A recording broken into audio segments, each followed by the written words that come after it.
Hi అండి. Flush ట్యాంక్‌లో చూస్తున్నారు కదండీ! అలా గార పట్టింది రంగుది. అవి బయట నుంచి కొని తెచ్చిన ఫ్లష్ వేయటం వలన అలా వచ్చిందండి. అలా కాకుండా మనం ఇంట్లోనే ఓన్‌గా తయారు చేసుకుని వాడుకున్నామనుకోండి అలా గార పట్టదు.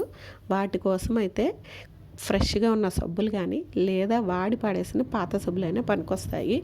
Welcome back to my channel Eshwari creations for all అండి. ఈరోజైతే ఇది తయారు చేసుకుని చూపిస్తున్నాను కదండి, చూడండి. మంచి టిప్స్ అండి. ఇలాగా పాత సబ్బులు కానీ కొత్తవి కానీ తీసుకుని గ్రేట్ చేయాలి. నెక్స్ట్ పిల్లలు క్రేయాన్స్ కానీ పెన్స్ కానీ గీతలు గీసుకుని వస్తారు కదా, అవి తర్వాత ఫ్లోర్ మీద నైల్ పాలిష్ కానీ ఏ మార్కలు ఉన్నా క్లీన్ చేసుకునే టిప్స్ చూపిస్తున్నానండి. ముందరగా ఇలాగా మీ దగ్గర ఏ సోప్స్ ఉంటావండి, రెగ్జోనా అయితే రెగ్జోనా, పిల్లలు వాడుకునే సోప్స్ ఉంటాయిగా బేబీ సోప్స్, అవి అయితే అవి ఏవైనా పర్వాలేదండి. ఇలా గ్రేట్ చేసుకోండి. నా దగ్గర అయితే యూస్ చేసి పాడేయాలనుకున్న సోప్స్ ఉంటాయి కదండి, అవన్నీ పెట్టుకున్నానండి. కొంతమంది అయితే వీటిని మెల్ట్ చేసి మళ్ళీ సోప్స్ లాగా ఇంకా చిట్కాలు చెప్పారు కదండి, అలా కాదండి. వీటిని అలా కాకుండా ఇలా గ్రేట్ చేయటం వలన ఏమవుతుందంటే, మనం ఇప్పుడు తయారు చేసుకున్న దానికి ఇది చాలా యూజ్ అవుతుందండి. ఇలా గ్రేట్ చేయటం వలన కొంచెం స్టిక్కీనెస్ వస్తుంది కదా, ఆ స్టిక్కీనెస్లో కనుక మనం కొన్ని ఇంగ్రీడియంట్స్ కూడా యాడ్ చేస్తామండి. యాడ్ చేసి చేయటం వలన మనకి ఫ్లష్ ట్యాంక్లో వేసినప్పుడు మంచి యూజ్ ఉంటుందండి. వీడియో అయితే ఎక్కడ స్కిప్ చేయకుండా చూడండి. మంచి మంచి చిట్కాలు ఇంకా ఉన్నాయండి, అవన్నీ కూడా చెప్తాను. ఈ విధంగా గ్రేట్ చేస్తాము. మీ దగ్గర ఎటువంటి సోపు కలర్స్ ఉన్నా సరే పర్వాలేదు, అవి కూడా మీరు బాతింగ్ సోప్స్ తీసుకోండి. డిటర్జెంట్ కాదు, బాతింగ్ సోప్సే తీసుకోండి. వాటిని కనుక యూస్ చేసామనుకోండి చాలా మంచి రిజల్ట్ ఉంటుంది. ఇప్పుడు చూస్తున్నారు కదండి, ఇలాగ మొత్తం గ్రేట్ చేసేసుకోండి. గ్రేట్ చేసేసుకున్న తర్వాత దాన్ని ఏం చేయాలనేది చూపిస్తాను. సబ్బుల్లో కూడా కొన్ని కెమికల్స్ వచ్చాయి కదండి, అవన్నీ హానికరము. తర్వాత దీనికోసం మనం టూత్పేస్ట్ వాడాలండి. ఈ సబ్బు గ్రేట్ చేసిన తర్వాత దాన్ని ఎటువంటి టూత్పేస్ట్ అయినా పర్వాలేదు, కోల్గేట్ కానీ మిస్వాక్ కానీ బేబీ టూత్పేస్ట్ కానీ ఏ విధమైనవైనా సరే మనం వాడుకోవచ్చండి. టూత్పేస్ట్ అయితే కావాలి. మీకు తెలిసిందే, టూత్పేస్ట్ కనుక యూస్ చేస్తే మనం పళ్ళుకి క్లీన్ చేసుకుంటాం కదా, పళ్ళది తెల్లగా ఉండి ఎనామెల్ ఉంటుంది, వాటిని క్లీన్ అవటానికి వాడుతున్నాం కదా. అలాగే దీంట్లోకి వచ్చేసి బేకింగ్ సోడా ఒకటి కావాలండి. బేకింగ్ సోడాతో కూడా మంచి ఉపయోగాలు ఉన్నాయి కదా. ఇది కూడా ఏం చేస్తుందంటే డీప్గా వెళ్ళి క్లీన్ చేస్తుందండి.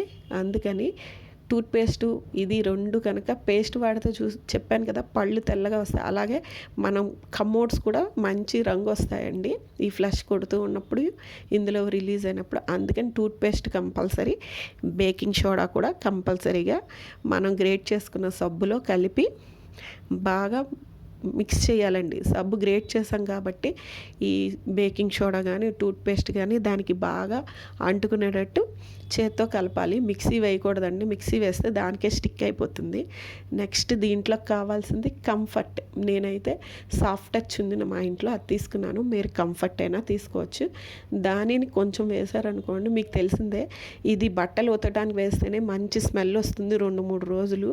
అలాంటిది ఇది కూడా కలిపి ఫ్లష్ ట్యాంక్లో కనుక యూస్ చేస్తే ఇంకా మంచి స్మెల్ వస్తుంది, జమ్ ఫ్రీగా ఉంటుంది. అందుకని ఇది కూడా వాడుతున్నామండి ఇందులోకి.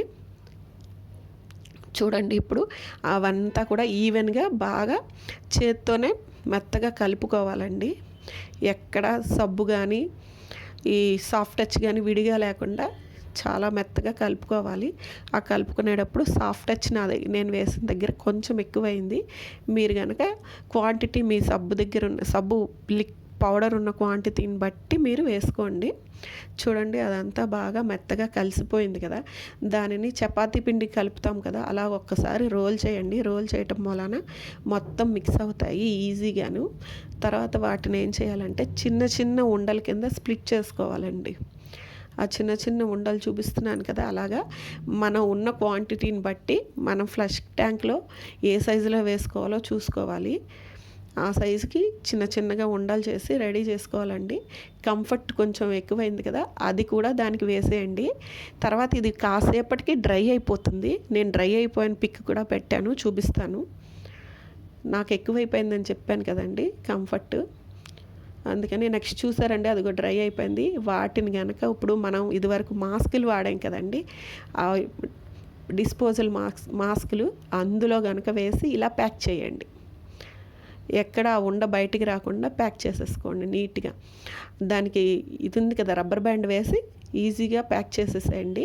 చూసారు కదా, అలాగ చిన్న పౌచ్లా రెడీ అవుతుంది. దానిని కనుక ఇప్పుడు మీరు ఫ్లష్ ట్యాంక్లో వేశారనుకోండి, చూడండి బిఫోర్ నేను బయట కొన్న వేస్తే నీళ్ళు కూడా రంగు మారిపోయాయి కదా, అలా కాకుండా ఇప్పుడు ఇలా చేయండి. ఇప్పుడు ఫ్లష్ కొట్టినప్పుడల్లా కంఫర్ట్ వేసాము, బ్లీచింగ్ మంచి స్మెల్తో వస్తుంది, జమ్ ఫ్రీ అండి. నెక్స్ట్ వచ్చి ఫ్లోర్ మీద కనుక నెయిల్ పాలిష్ మరకలు పెడితే ఎలా క్లీన్ చేసుకోవాలనేది చూపిస్తాను చూడండి. మనం ఏంటంటే జనరల్గా పిల్లలు నెయిల్ పాలిష్ వేసుకునేటప్పుడు కాటన్ అవి పెట్టుకోకుండా వేసుకుంటారు కదా, కాళ్ళకి వేసుకున్నప్పుడు కానీ లేదా వాళ్ళు నెయిల్ పాలిష్తో నేను వేసుకుంటానని చెప్పి వాళ్ళు వేసుకున్నా మనకి వేసిన నెయిల్ పాలిష్ అంతా కింద అనేది పడిపోతుందండి. పడిపోయి మన ఫ్లోర్ అంతా గందాగా కనిపిస్తూ ఉంటుంది. అలాంటప్పుడు మనం చేతితో కనుక దాన్ని రబ్ చేసామనుకోండి పోదు. చాలా లైట్గా అంటుకున్నదైతే అస్సలు పోదండి. చూస్తున్నారు కదండి, అలా మరకలు పడిపోతుంది. ఆ మరకలన్నీ కనుక ఎలా క్లీన్ చేసినా పోదు. దానికోసమైతే మనము ఈ ఈజీ టిప్ యూస్ చేద్దామండి. హ్యాండ్ ఐడ్ అని ఉంటుంది.